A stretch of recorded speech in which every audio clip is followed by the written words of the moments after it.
नमस्कार, मैं नरेंद्र मोनोत। आज विशेषकर सेनापति मंगल, जिन्होंने 16 अगस्त सायं 7:21 पर राशि परिवर्तन कर मेष राशि में, जो उनकी स्वराशि है, उसमें प्रवेश किया है, उस संबंध में आपसे बातचीत करने जा रहा हूँ, या उस विषय पर मैं एक शोध सबमिट कर रहा हूँ। मंगल का गोचर प्राय 45 से 60 दिन का होता है सामान्य कंडीशंस के अंदर, पर इस दफ़े इस पर्टिकुलर टाइम के अंदर मंगल मेष राशि में पूरे 200 डेज तक रहने वाले हैं। इस मंगल की दशा के अंदर, इस मंगल के ट्रांजिट के अंदर, मंगल कुछ समय मेष राशि में रहेंगे, कुछ समय मीन राशि में रहेंगे, काफ़ी समय तक वक्र रहेंगे। इसके विभिन्न विभिन्न प्रकार के प्रभाव सौर्यमंडल पर पड़ने वाले हैं। मंगल का यह प्रभाव ऐसा प्रतीत होता है वर्तमान परिस्थिति के अंदर कि यह गोचर कोई विशेष प्रयोजन लेकर के या कोई विशेष कार्य स्वरूप इतना लंबा हो रहा है, जिसके अंदर ग्रहों की चाल, ग्रहों की स्थितियाँ सब अपने अपने घरों में होकर के न मालूम सौर्यमंडल के अंदर क्या परिवर्तन करने जा रहे हैं या किसी विशेष घटना की ओर इंगित कर रहे हैं। तो हम इस वीडियो के अंदर वर्तमान में जो मंगल जिस स्थिति में जहाँ पर प्रवेश किया है, उसके संदर्भ में विस्तृत जानकारी प्रस्तुत कर रहा हूँ। परंतु मेरे आगे आने वाले वीडियो के अंदर जो 6 से 7 वीडियो या 8 वीडियो भी आएंगे, उसके अंदर विभिन्न विभिन्न स्थितियों में, विभिन्न विभिन्न ग्रहों की परिस्थितियों में और नक्षत्रों में इस मंगल के गोचर का क्या प्रभाव पड़ेगा, यह सेनापति मंगल क्या करने वाला है, इसके ऊपर मैं समय समय पर आपको जानकारी देता रहूँगा। वैसे मंगल शुभ है। मंगल इज ऑल इज वेल, सर्व मंगल एकदम सुखी रखता है। लेकिन मंगल टॉप मैनेजमेंट को दर्शाता है, एग्रेशन को दर्शाता है, मोमेंट ऑफ एनर्जी को दर्शाता है। मंगल वैसे क्षत्रिय है, मंगल रक्त व रक्त प्रवाह है, मंगल युद्ध है, और इस परिस्थिति में वो no hearing, no appeal and direct hit वाली नीति पे काम करते हैं। एक सेनापति का रोल आवश्यकता पड़ने पर बखूबी निभाने की योग्यता मंगल के अंदर है।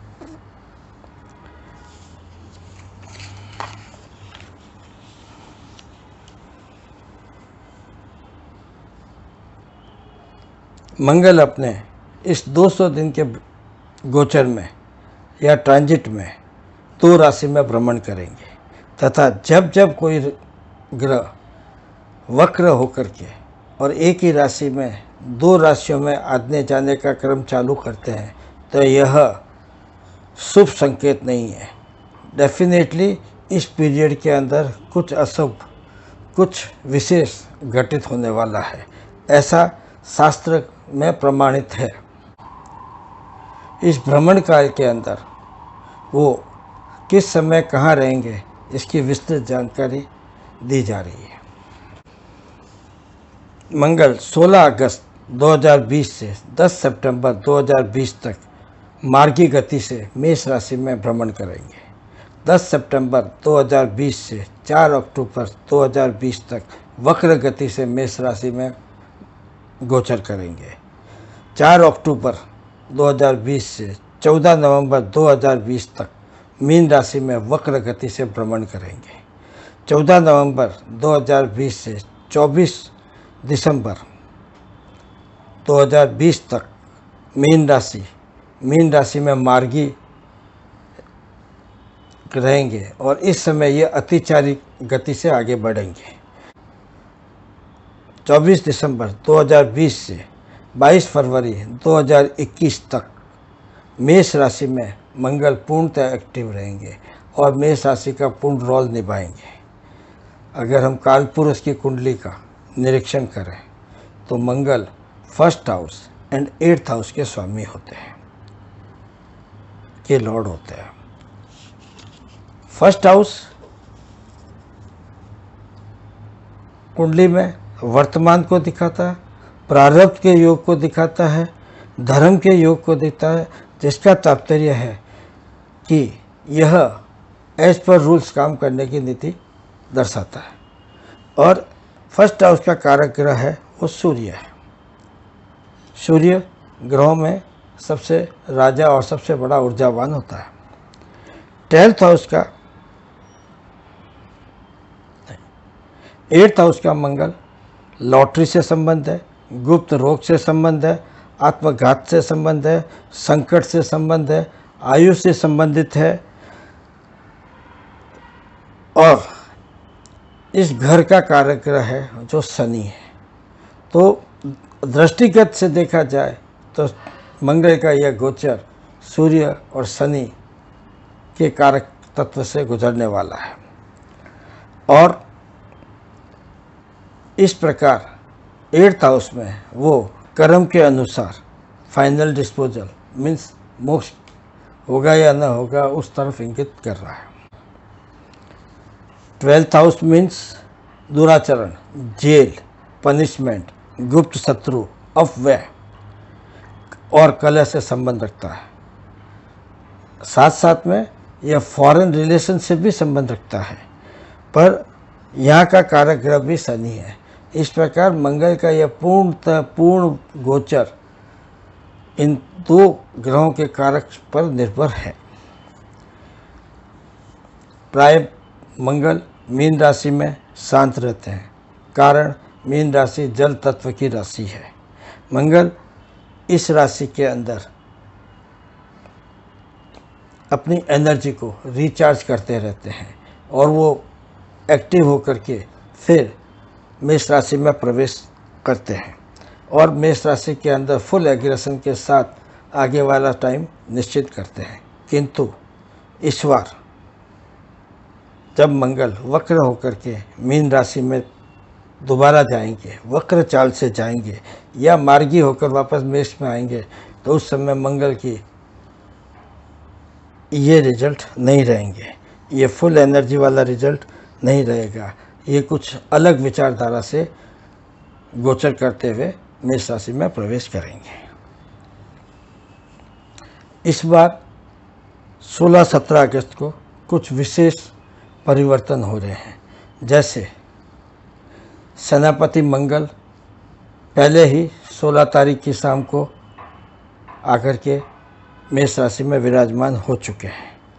सूर्य अपनी स्वराशि सिंह में रात को 9 बजे 16 तारीख की रात को 9 बजे के लगभग प्रवेश कर चुके हैं और 17 तारीख को प्रातःकाल 11 साढ़े 11 बजे युवराज बुध भी सूर्य के साथ युति करने वाले हैं।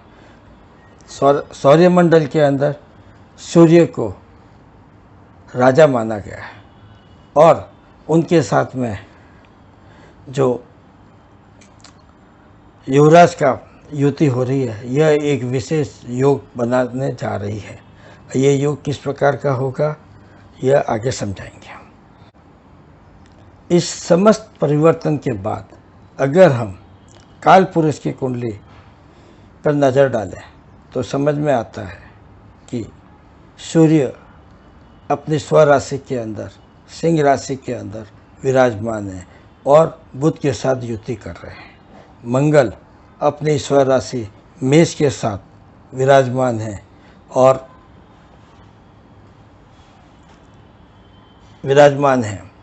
तथा गुरु अपनी ही राशि अपनी स्वराशि धनु के अंदर वक्र गति से भ्रमण कर रहे हैं और इनका साथ केतु दे रहा है।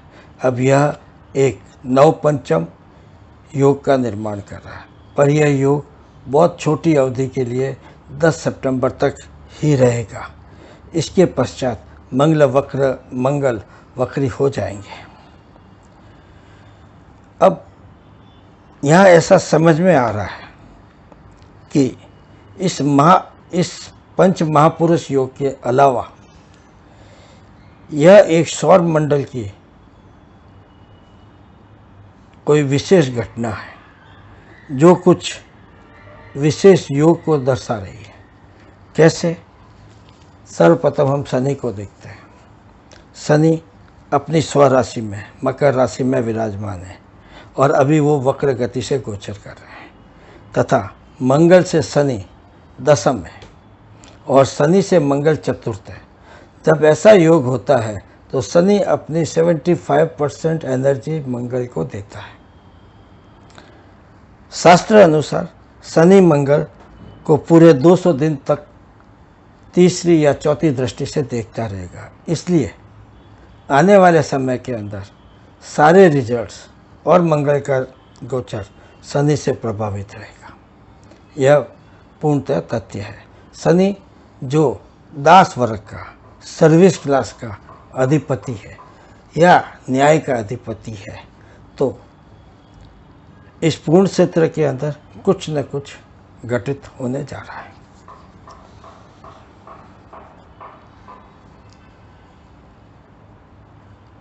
पिछले 8-9 माह का अगर हम ट्रांजिट देखें या घटनाएं देखें या जिस ढंग की महामारी आई है वो देखें, या 1-1.25 साल के अंदर 6 से 7 ग्रहण का निर्माण हुआ है उनको देखें, आर्थिक जगत में जो उथल पुथल हुई है या आर्थिक जगत में जो आर्थिक और उद्योग जगत में जो भूकंप आया है, उसके बाद जो विनाश का मंजर दिख रहा है, या साधारण मनुष्य की लाइफ स्टाइल में जो परिवर्तन हो चुका है या आ चुका है, तो ऐसा प्रतीत हो रहा है कि सूर्यमंडल के अंदर यह गोचर कुछ विशेष करने जा रहा है। विशेष कैसे करेगा, क्या करेगा, इसके अंदर कुछ संकेत इस प्रकार है। जैसे गुरु मकर राशि से वापस वक्र गति से अपने पाप का बोध लेकर के धनु राशि में गोचर कर रहे हैं। केतु अपने स्पिरिचुअल पावर से जो उसके पास मेमोरी है, जो उसको दर्जा दिया गया है कि स्टोरेज ऑफ मेमोरी, पुरानी यादों का भंडार, वो कुछ प्रमाण सहित सृष्टि के राजा सूर्य के सामने कुछ इन्फॉर्मेशन पास कर रहे हैं या कुछ बातचीत कर रहे हैं, और सूर्य अपने प्रभाव से सेनापति मंगल को कुछ निर्देश दे रहे हैं, और वो निर्देश को पूरा करने के लिए हो सकता है कि मंगल की अवधि इस ट्रांजिट के अंदर 200 दिन की रखी गई है। अब ऐसा क्या है जिसके बारे में ये परिवर्तन या ये मूल परिवर्तन जो दिख रहा है, ऐसी क्या घटनाएं घटी जिसके लिए यह ट्रांजिट की या व्यवस्था या सौर मंडल का मंत्रिमंडल में ये सब कुछ हो रहा है, इसके बारे में भी हम संक्षेप आपसे बातचीत करते हैं। जैसे वर्तमान समय के अंदर विश्वास के अंधविश्वास बढ़ रहा है, विश्वास में अंधविश्वास बढ़ रहा है, घमंड और तानाशाही बढ़ रही है। इस सब से हर जगह पर अनिश्चितता का माहौल है। क्या मालूम कोरोना इतनी बड़ी महामारी थी या न थी, परंतु इसका प्रेजेंटेशन इस ढंग से हुआ, इतना भय व्याप्त कर दिया गया, इतनी दहशत फैला दी गई कि पूरी चलती हुई जीवनचर्या बदल चुकी है। लोगों का जो विश्वास था वो वास्तव में इस महामारी को झेल सकता था, किंतु नहीं। आज महामारी का डर इतना बढ़ गया, आज लोगों के घमंड और न्याय का गंड इतना बढ़ गया, न्यायाधीशों की न्याय प्रणाली में परिवर्तन आ गया। समस्त संस्थाएं, समस्त एजुकेशन इंस्टीट्यूशंस में न के बराबर कार्रवाई हो रही है। ये सब कुछ साधारण तो नहीं है, कुछ तो विशेष है। ये सिर्फ न सिर्फ कहीं न कहीं अहंकार, अंधविश्वास की जनकता है, के कारण से ये तनावपूर्ण माहौल का निर्माण हुआ है। अब हो सकता है कि मंगल के इस ट्रांजिट के अंदर एक महापरिवर्तन योग जो बन रहा है, उससे विश्वास तथा कथित अविश्वास या घमंड या तानाशाही को विध्वंस किया जाए, या उसको ब्लास्ट किया जाए, या उसको तोड़ने की कोशिश की जाए। समस्त डेवलपमेंट जो आज तक की इस परिस्थितियों को बदल के रख दी है, उसको तोड़ने के लिए सेनापति मंगल को अधिकृत किया जा रहा है, या मंगल अब इस क्षेत्र के अंदर कार्रवाई करेंगे, क्योंकि मंगल एक एग्रेशन है, युद्ध है। वहाँ फरियाद नहीं होती है, वो शुभता के लिए कुछ भी करने के लिए हर समय तत्पर रहते हैं। इसलिए ऐसे उम्मीद की जा रही है कि मंगल के इस परिवर्तन में युद्ध का आभास हो रहा है। सीमाओं पे तनाव बढ़ेगा, राज्यों की सीमाओं पे तनाव बढ़ेगा, बड़े बड़े अफसरों का बीच में तनाव बढ़ेगा, बड़े बड़े सेनापति के बीच में तनाव बढ़ेगा, बड़े बड़े राष्ट्र अध्यक्ष के बीच में तनाव बढ़ेगा, पूंजीपतियों के बीच में तनाव बढ़ेगा। और हो सकता है कि पिछले काल में जो कुछ गुजरा है, जो कुछ गलत गुजरा है, जो कुछ अन्याय हुआ है, उसका पर्दाफाश हुए और सत्यता लोगों के सामने आए, और फिर एक बार पुनः जनता सत्य और गलत, विश्वास और अंधविश्वास को की सत्यता परख सके। ऐसा मेरा अनुमान है। युद्ध जैसे इवेंट्स कब होंगे, कब नहीं होंगे, क्यों होंगे, किन कारणों से होंगे, इस सब के ऊपर मैं आने वाले समय के अंदर 7 से 8 वीडियो के अंदर विभिन्न परिस्थितियों में विभिन्न ग्रहों की चाल पर, विभिन्न ग्रहों के स्टेटस से अनुसार अगले 200 से 250 दिन के बीच में अलग अलग वीडियो जारी करता रहूँगा। अब ऐसा लग रहा है कि इस समय के अंदर जो इवेंट होने वाले हैं, उसमें कई पुरानी भागीदारियाँ टूटेगी, नई भागीदारियाँ बनेगी। ये भागीदारी 2 राष्ट्रों के बीच में हो सकती है, 2 उद्योगपतियों के बीच में हो सकती है, 2 पावरफुल लोगों के बीच में हो सकती है। ये टूटना और नए गठबंधन बनना का क्रम जारी रहेगा। न्याय प्रणाली में आमूलचूल परिवर्तन होने की पूर्ण आशा है, और ऐसा लग रहा है कि विस्तारवादी और विनाशवादी और विकासवादी, इन तीनों नीतियों के बाद, इन तीनों नीतियों में मौलिक सुधार होने के बाद एक नए परिवर्तन युग का प्रारंभ मंगल के संरक्षण में हो सकता है।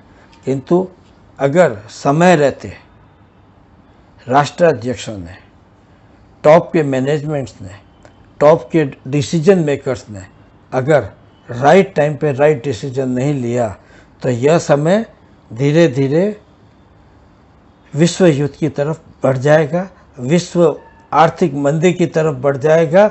और यह मंजर 200 दिन का बढ़ कर के जब मंगल वृष राशि में राहु के साथ युति करेंगे, तब तक बढ़ जाएगा, और इसके परिणाम और भी आगे 45 से 60 दिन तक देखने को मिलेंगे, क्योंकि 22 फरवरी के बाद में मंगल की युति राहु के साथ हो रही है, और वो अंगारक योग का निर्माण कर रहे हैं। और यह कुछ भी घटनाएं इस लंबे अंतराल तक बढ़ सकती है। इसलिए ज़रूरी है कि इस समय के अंदर राइट डिसीजन अगर हुआ तो कम नुकसान में सब कुछ निपट सकता है, अन्यथा स्थिति नियंत्रण से बाहर चली जाएगी। अब सौरमंडल के अंदर जो कुछ होने वाला है, या जो युद्ध की संभावना है, या जो भारत के उत्तर पूर्वी, उत्तर और उत्तर पश्चिमी भाग पर जो संकट के बादल मंडरा रहे हैं, ये घटनाएं का कब होगी, ये इवेंट्स कब होंगे, किस कारणों से होंगे, ये इस बात पर निर्भर करते हैं कि ग्रह कब क्या प्लेसमेंट पे है और कब क्या पोजीशन पर है, वक्र है, मंगल है, अस्त है, क्या है, या कौन सी युतियाँ हैं, इस पर बहुत कुछ निर्भर करता है। इसका भी मैं आपके सामने कौन से ग्रह कब किस स्थिति में होंगे, वो क्या निर्माण कर सकते हैं, इसका भी एक संक्षिप्त विवरण आपके समक्ष प्रस्तुत कर रहा हूँ। सूर्य और चंद्रमा हमेशा मार्गी रहते हैं, वो कभी भी वक्र नहीं होते हैं, और राहु और केतु हमेशा वक्री रहते हैं, वो कभी मार्गी नहीं होते हैं। इस प्रकार सौर्यमंडल का बैलेंस इन 4 ग्रह मेंटेन करते हैं।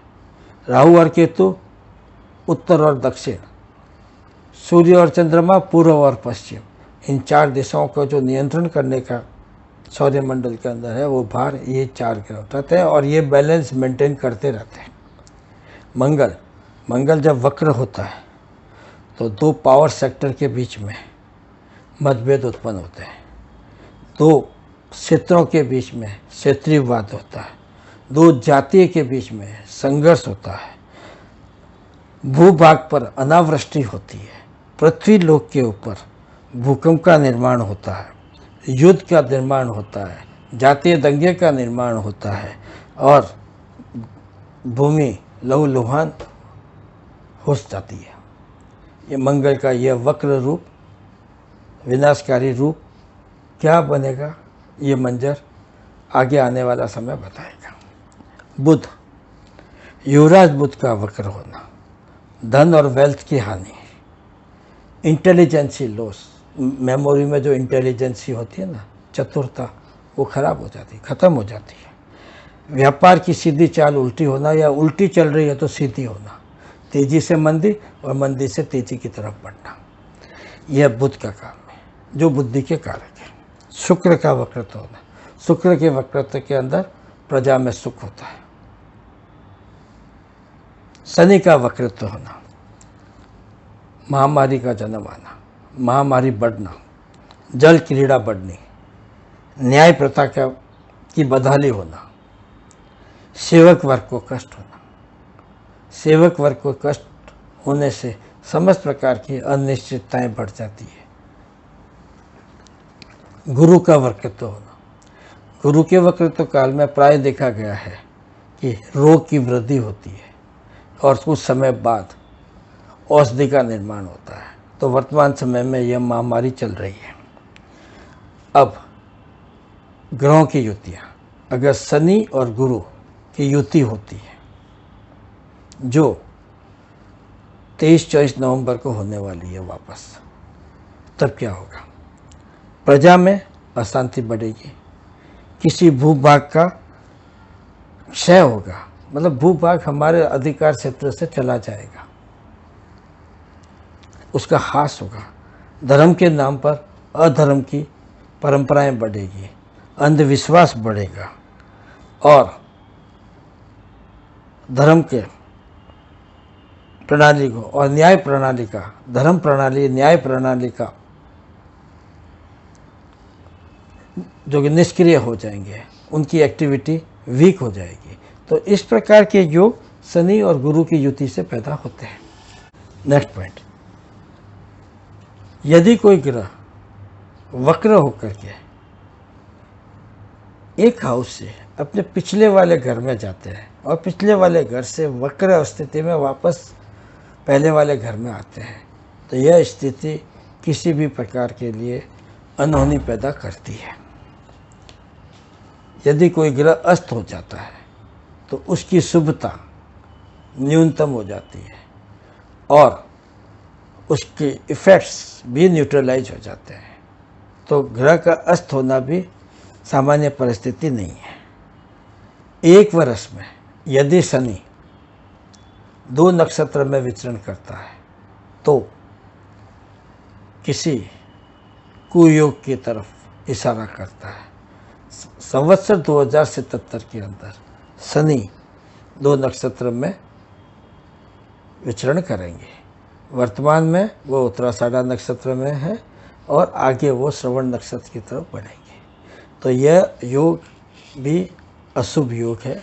ऐसे योग में अगर हम पिछले 100 साल का इतिहास देखें या 90 साल का इतिहास देखें, 1945 से लेकर के और आज दिन तक के इतिहास के पन्ने पलटें तो ऐसे कई प्रमाण मिलेंगे जिसके अंदर राहु का रोहिणी नक्षत्र से गुजरना, शनि का मकर राशि से गुजरना, एक साथ कई ग्रह एक ही घर में वक्र अवस्था में 5-6 एक साथ बैठना, ये जो सारे संयोग है ये कभी न कभी एक विस्फोटक स्थिति का निर्माण करते हैं। और यह दृश्य हम लास्ट नवंबर से देखते आ रहे हैं। मेरे नेक्स्ट वीडियो में आपको भारत और इंडिया,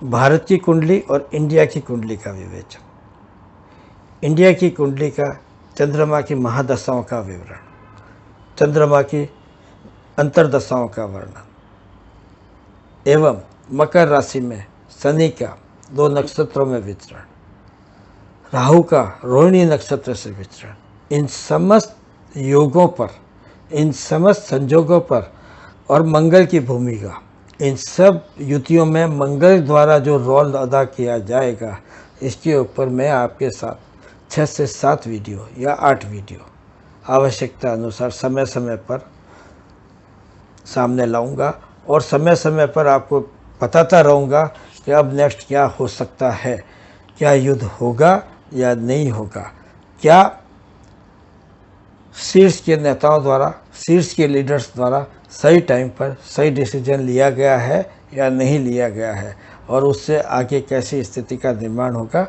यह मैं आपको नेक्स्ट टू नेक्स्ट वीडियो के अंदर हमेशा बताता रहूँगा और आपको संक्षेप में जानकारियाँ सबमिट करता रहूँगा। मेरा कोई भी उद्देश्य नहीं है कि मैं आपको डराऊं या कोई अनिष्ट की तरफ से भय व्यक्त करूं। मेरा केवल न केवल एक ही उद्देश्य है कि आपको सच्ची चीज़ों से अवगत कराता रहूं, सौर्यमंडल के अंदर होने वाले बड़े बड़े बदलाव की जानकारी देता रहूं, जिससे आप सजग होकर के आने वाले समय को सही ढंग से बगैर कोई डर, बगैर कोई दहशत व्यतीत कर सके, क्योंकि होने को कोई टाल नहीं सकता है। आपको यह मेरी संक्षिप्त जानकारी कैसी लगी? मेरा आपसे निवेदन है कि आप इसको लाइक, ज़्यादा से ज़्यादा लाइक और शेयर करें, और यदि ज्योतिषी गणना अनुसार मेरी कैलकुलेशन, मेरी शोध आपको पसंद आई है और आपको ऐसा लगता है कि यह जानकारी आगे ज़्यादा से ज़्यादा फैलनी चाहिए, बढ़नी चाहिए, ज़्यादा से ज़्यादा लोगों तक पहुंचनी चाहिए, तो मेरे चैनल को सब्सक्राइब करें, ताकि यह जानकारी और आने वाले वीडियो की जानकारी आपको तत्काल मिल सके। धन्यवाद।